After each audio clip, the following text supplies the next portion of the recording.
14 April tahun 1912, menjelang tengah malam. Seketika, Titanic bukan lagi istana megah di tengah laut, melainkan labirin waktu yang berpacu dengan maut. Di dalam lorong-lorong Nia yang dulu tenang, langkah-langkah menjadi lebih tergesa. Bisikan berubah menjadi teriakan, dan tatapan mata penuh tanya berubah menjadi kepanikan. Kapten Smith akhirnya memberi perintah final, evakuasi wanita dan anak-anak lebih dahulu. Sirene peringatan dibunyikan. Awak kapal mulai membangunkan penumpang yang masih tidur. Di dek atas, sekoci-sekoci diturunkan dengan terburu-buru. Sebagian bahkan belum terisi penuh. Titanic hanya memiliki 20 sekoci untuk lebih dari 2.200 jiwa. Rose berdiri di geladak, tubuhnya gemetar.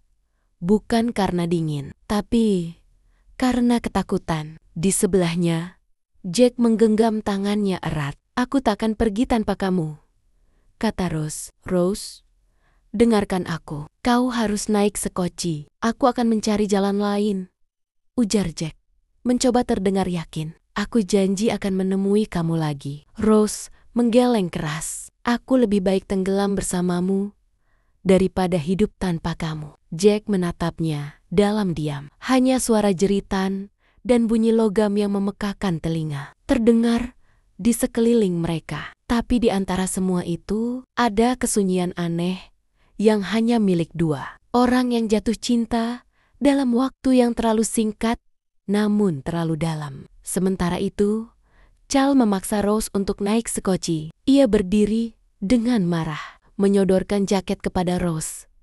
"Ini bukan saatnya bersikap bodoh. Naiklah, naiklah." Jack menunduk dan berbisik di telinga Rose. "Naiklah, aku akan ikut nanti. Kau harus selamat untuk kita." Dengan berat hati, Rose menaiki sekoci. Jack dan Charles berdiri berdampingan dua. Pria yang mencintai wanita yang sama, namun dari dua dunia berbeda. Sekoci diturunkan perlahan. Rose duduk diam, memeluk jaket Charles. Tapi ketika ia menyadari Jack mungkin takkan pernah ikut, hatinya memberontak. Tanpa pikir panjang, ia melompat keluar dari sekoci, kembali ke kapal yang mulai miring. Ia berlari menembus kerumunan.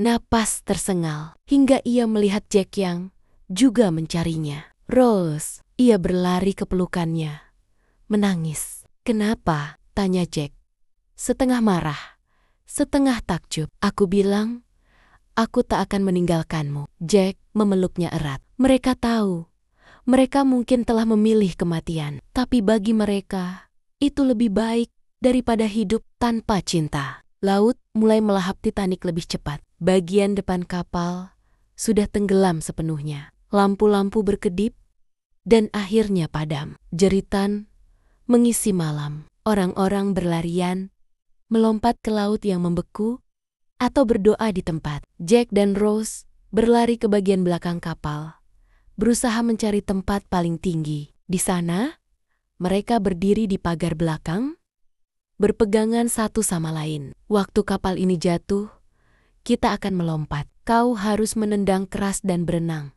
sekuat tenaga." "Jangan panik," ujar Jack. Rose mengangguk. Air mata jatuh, tapi ia berusaha kuat. Dan saat itu, tiba Titanic terangkat, hampir tegak lurus, lalu patah dengan suara yang terdengar seperti dunia runtuh. Jack dan Rose terlempar ke laut. Air sedingin kematian menelan mereka. Mereka berenang di antara bangkai. Tubuh-tubuh mengambang. Jeritan demi jeritan. Lalu sunyi. Jack menemukan potongan pintu kayu, mengambang dan mengangkat Rose ke atasnya. "Berpeganganlah," bisiknya. Ia sendiri tetap di dalam air. Tubuhnya menggigil hebat. Napas makin pelan. Rose memanggil-manggil Jack, mencoba menahannya tetap sadar. Tapi udara terlalu dingin dan malam terlalu panjang. Jack menggenggam tangannya, dan dengan suara terakhir yang ia miliki, ia berkata, "Kau harus hidup, Rose. Apapun yang terjadi, jangan pernah lepaskan." Dan saat fajar pertama menyentuh laut beku itu, Rose terbangun. Jack sudah membeku, tangannya masih menggenggam erat dengan air mata dan rasa hancur. Rose melepaskan genggamannya, lalu berbisik, "Aku tidak akan pernah melupakanmu." Beberapa jam kemudian, kapal Karpathia tiba dan menyelamatkan para penyintas. Rose naik ke kapal dengan identitas baru menggunakan nama Rose Dawson. Ia telah kehilangan segalanya, namun membawa satu hal, janji untuk hidup, untuknya, untuk Jack. The 15th of April, 1912. Setelah fajar, lautan kembali tenang, seakan tak pernah menelan ribuan jiwa malam sebelumnya. Sisa-sisa tragedi mengambang, serpihan kayu, koper, sepatu, dan kehidupan yang tak pernah sempat selesai. Rose berbaring diam di atas sekoci, diselimuti selimut wol basah. Tubuhnya gemetar, tapi matanya tetap terbuka, menatap langit abu-abu yang perlahan diterangi mentari pagi. Ia memeluk erat kalung biru di lehernya. Heart of the Ocean yang tidak ia lepaskan, meski maut nyaris menjemput. Ketika awak kapal Karpathia menolongnya, mereka menanyakan namanya. Tanpa ragu, ia menjawab, Rose Dawson, satu nama baru untuk kehidupan baru. Bukan lagi Rose Dewitt Bukater, putri bangsawan yang dijodohkan, tapi Rose Dawson, seorang wanita bebas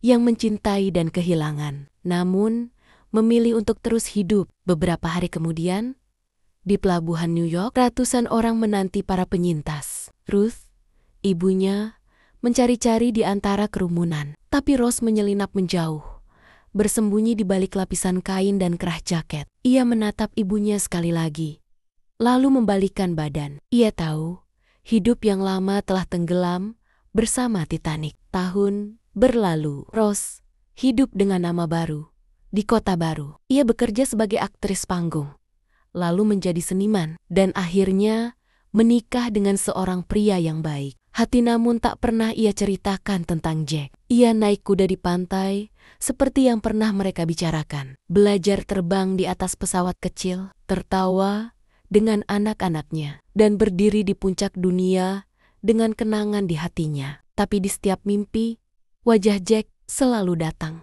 1996, atas kapal peneliti, di atas reruntuhan Titanic. Di masa tuanya, Rose berdiri di buritan kapal ekspedisi, menatap laut gelap yang dulu menjadi saksi cintanya. Dalam diam, ia membuka tangannya dan memperlihatkan kalung yang selama ini ia sembunyikan. Heart of the Ocean, benda yang dulu jadi simbol kekuasaan, kini hanya tinggal kenangan. Ia menatapnya sekali lagi, lalu melemparkannya ke dalam laut. Kalung itu berkilau sebentar sebelum tenggelam, menyatu kembali dengan dasar laut, kembali ke tempat segalanya berakhir. Atau mungkin tempat segalanya bermula. Malam itu, Rose terlelap dalam tidurnya. Dalam mimpi, ia berjalan menyusuri koridor megah Titanic yang kini berdiri utuh kembali, terang benderang, penuh musik dan cahaya. Di ujung tangga besar, Jack berdiri, tersenyum, tangannya terulur. Ia naik satu persatu anak tangga. Tidak ada rasa sakit, tidak ada waktu. Ketika mereka bersentuhan, dunia berhenti. Penumpang di sekitar mereka bertepuk tangan. Titanic hidup kembali di alam mimpi, atau mungkin di alam abadi. Mereka berciuman di bawah cahaya lampu gantung, dan saat itu laut tidak lagi menyimpan kesedihan. Ia menyimpan cinta. Tamat.